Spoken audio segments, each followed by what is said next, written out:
it seems like quite a few of the gals out here from Xtreme Couture are trying out. Was that, kind of at your encouragement, or was that something that, they said, oh, I want to try out for the Ultimate Fighter? Well, Heather Clark, she already knew right away that she was going to try out. She's an established veteran of the sport, and she definitely has everything that's needed to get on the Ultimate Fighter, and I believe that she will be on there. The other one, Chelsea Bailey, she wasn't necessarily going to, she didn't know really what was going on. She's still kind of newer to the sport and up and coming, but incredibly talented, incredibly strong, and I was just like, you got to move out here. So you got to train with me, and you have to try out for the Ultimate Fighter. She's like, okay, she totally was on board with it. So she actually lives with me now, and she's training at Xtreme, and she's here to do the tryouts, and we're hoping for the best. She is only 1-0, but she's got a great skill set, and the record doesn't mean everything. So I hope that they give her the best shot, and that she's able to go in there and show, in the grappling and the mitts, that she's going to be able to show her skill set. And if she doesn't make it, she will be in the UFC one day. I have no doubt. I mean, having been a coach for that last season, that first historic season, I mean, has that helped, these girls kind of get prepared for what's going to happen here at tryouts and what might happen in the house? Yeah, I mean, I think I have a little bit of advice to offer, some insight for the girls, but, today it's a very competitive day. It's just as important as fight day. So my advice to the girls is to treat it as such, to go out there and grapple as hard as you can, hit those mitts as hard as you can, and you continue to progress, nail your interview and just give it everything that you have today, because there's only 8 slots open at this point. So there's a lot of girls here, a lot that deserve to be on the Ultimate Fighter, but there's only 8 that are going to be.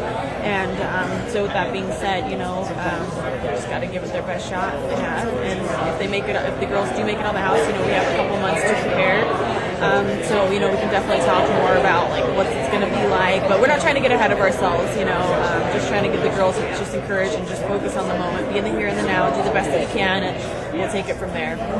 In terms of last season, just in terms of the fights and how the tournament ended up turning out, I mean, would you have ever thought that it was going to turn out the way it did? What do you mean? In terms of the tournament itself, I mean, having Juliana win the whole thing and Jessica making it all the way to the finals, I mean, just the tournament itself, did you figure that was, was that kind of unbelievable to see, that kind of ending to the season? Well, I believe in Juliana from the get-go.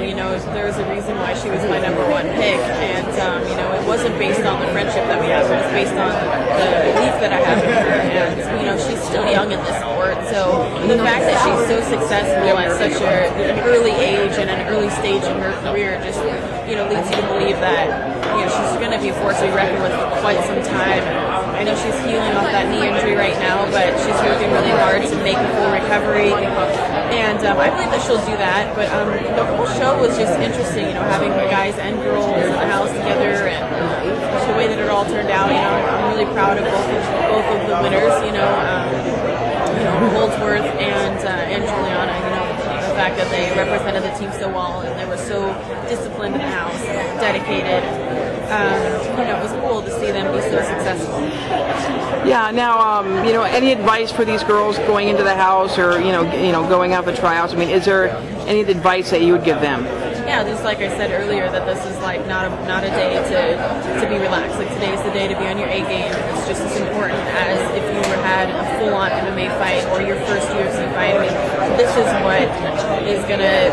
This show builds stars, and it's an amazing opportunity. I wouldn't say that it's going to make or break any of them if they don't get on, that their career is done or nothing like that. Absolutely. I think a lot of these girls that aren't going to get on, they will be in the UFC, and they will be fighting the girls that were on the show, and they're still going to have plenty of opportunity. But, if they want to get on the show, then today's the day they got to show up. This is where it starts, and this is where, they have something to prove. Like I said, there's a lot of competition here today, and just give it their all. Give it everything they have. Let's talk a little bit about that last fight. I mean, it was a very close fight between you and Liz. You got your first UFC win. Tell us a little bit about the fight. And you said that you had a little bit of a mental block that first round, and you kind of overcame that. Can you tell us a little bit about that? Yeah, absolutely. I had just kind of a mental block, I think, a little bit going into that fight. I don't know exactly what it was, but I think what I've figured out is that I'm trying to balance being a technical fighter and, you know, a ferocious fighter. And I know I have a history of kind of being what I refer to as like the Vandalay Silva of women's MMA, you know, that I go pretty hard when I fight and I throw kind of those wild, crazy hooks. But I wanted, I feel that Liz is a good opponent to kind of show my technical aspect on the feet. And I wanted to exemplify that, but it's something that I haven't given a lot of focus before. I've always just been intense, and I'm trying to overwhelm my opponents with intensity.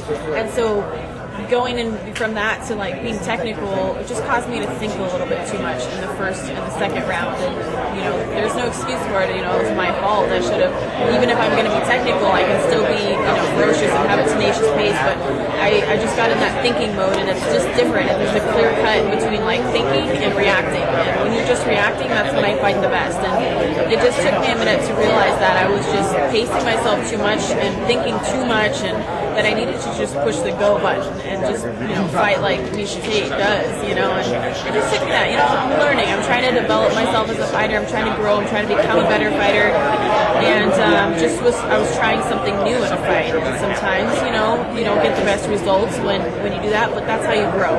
And people that are not willing to do that don't want to stay in that safe zone, I think they don't develop and grow. So, you know, it wasn't the best performance, but I think that next time, you know, I'll know better what works and what doesn't, and what I can implement and what I need to get rid of, and that's part of growing, you know. So that's all I'm trying to do. I'm trying to get out of my typical bubble. Well, speaking of which, you're now at Xtreme Couture now. I mean, it seemed like you were kind of like bouncing around gyms for the past year, and then now you've kind of settled here.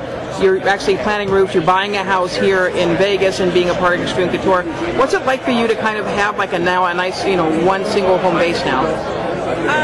You know, well, I love traveling around and exploring different gyms. I don't think there's anything wrong with it, you know, because I feel like there's so much to learn, and it's such a big world, and I love to travel. I love to meet people. I love to learn techniques from all over the world. You know, I got to train in Japan. I got to train in Belgium and France, and you know, a lot of different places, and a lot of places in the U.S. And I've learned so much because of it. So you know, traveling around to different gyms, I think, has its benefits, but there's definitely a benefit to having like your home team. You know, it's yours. You know that everyone there cares about you, and that's, you know, I felt like I had that kind of camaraderie here at Xtreme. Everyone was very reciprocative, and you know, I presented the idea of trying to start a women's team here, and everyone was like, yeah, I'm totally on board with it. And that hasn't been the case in a lot of gyms that I've trained at before. You know, they were open arms to kind of that idea of having a solid women's team training right alongside the men and with the men. And everyone at Xtreme has been great. I mean, I just love it there. I feel like, you know, I feel like a brotherhood there, and I feel like they're becoming part of my family. This is my second training camp there, and I'm really happy with everything that's been happening.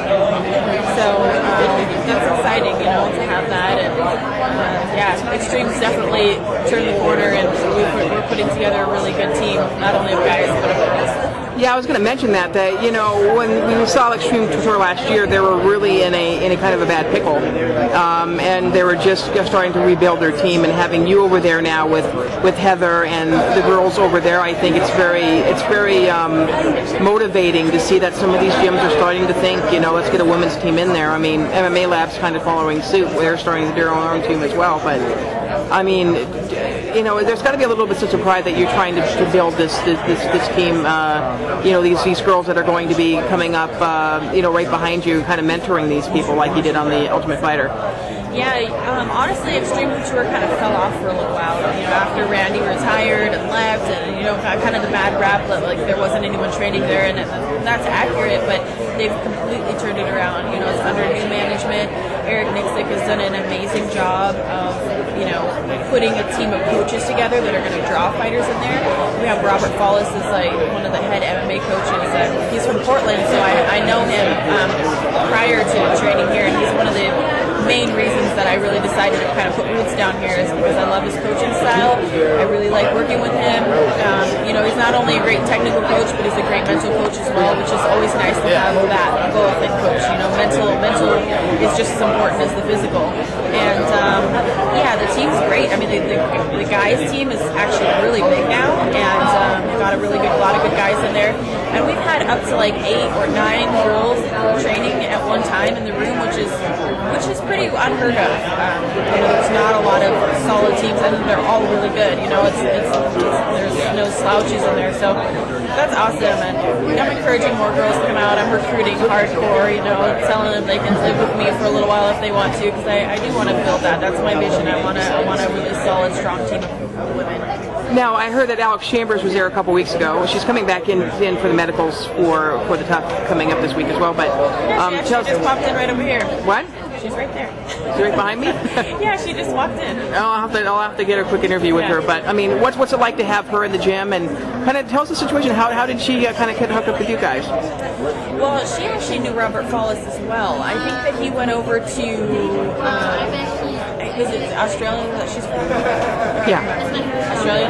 Yeah. He went over to do a seminar, I think, and so he knows her coaches and her pretty well, and she loved his coaching style as well. So when she was here cross-training, she came over to Xtreme, and she's been a great addition to the team for the time being. I know that she won't be there permanently, but anytime that she's in town, she's more than welcome, you know, to come over, and it's good. Yeah, I mean, she's just a small one, but you know, she's on the season, and it's going to be interesting to see her. So I mean, she's a personality too. So, anybody else? I think any sponsors or anything? Sure. Yeah, I would love to thank Venom. It's one of my main sponsors of Fight Gear, and they make like the custom outfit for me, so that's really cool. I definitely appreciate that. They're great.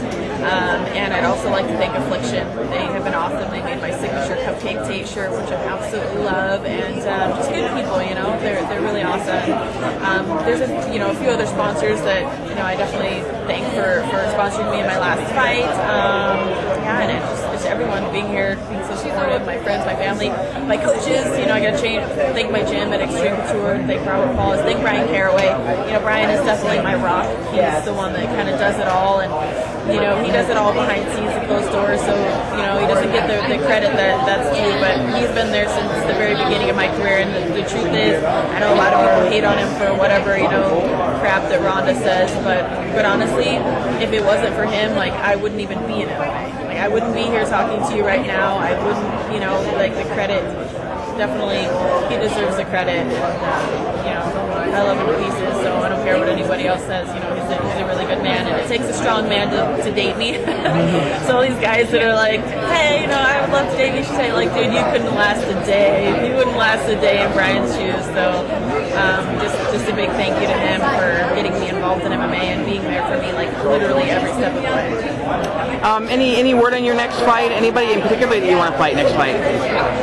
No word on the next fight. I'm really open to fighting anybody at this point. You know, obviously I've had my eyes on Sarah Kaufman for a long time because we fought back in Strike Force and I lost to 29-28. It was a short notice fight, and we were only fighting 3-minute rounds. So that's back when they put that restriction on women's MMA for fighting 3-minute rounds. So I wanted a fighter with the full fight. Yeah, and it's officially 5 years since that fight. I mean, you two are different fighters now. Yeah, well, yeah, Sarah and I are both different fighters. We're both involved, so I think it would be interesting. You know, it'd be like a brand new fight. You know, the last one's not even really a comparison, but I want a shot to, you know, essentially erase that loss off my record. You know, fight her again. But I mean, I'm not like dead set on her or anyone really. I just want to fight good fights, and that's it. Really, I'm in one of those moments in my career where I'm kind of open to a lot of different things, and you know, I think Gina Carano, if she's going to make a comeback, I think that she should have to fight someone that at least gave Ronda like a really good go. You know, I think that Liz or myself would make a great matchup against her, but I would want that fight. I think it's kind of dumb to have her just go in and fight immediately for the title because she's been out for, you know, 5 years, and even with that, you know, her last fight was a loss, and it just kind of seemed like, what's the point of putting her right back in against the champion, you know? I couldn't either. I mean, it seems kind of silly, but whatever, you know, I don't know. I don't make the rules, so. Well, I look forward to seeing whoever you fight next, I think. You're always an exciting fighter. You have a really loyal group of fans out there, so. Definitely, yeah. A huge shout out to my fans. Like, I think I have the best fans in the world. And I'm so thankful that I have that continued support. It's like there's a hardcore group of fans of mine that are just loyal to the core, and when they're always there, and they're the ones that start chanting my name and in the fights, and I hear it and I appreciate it, and so I definitely say a huge thank you to everybody.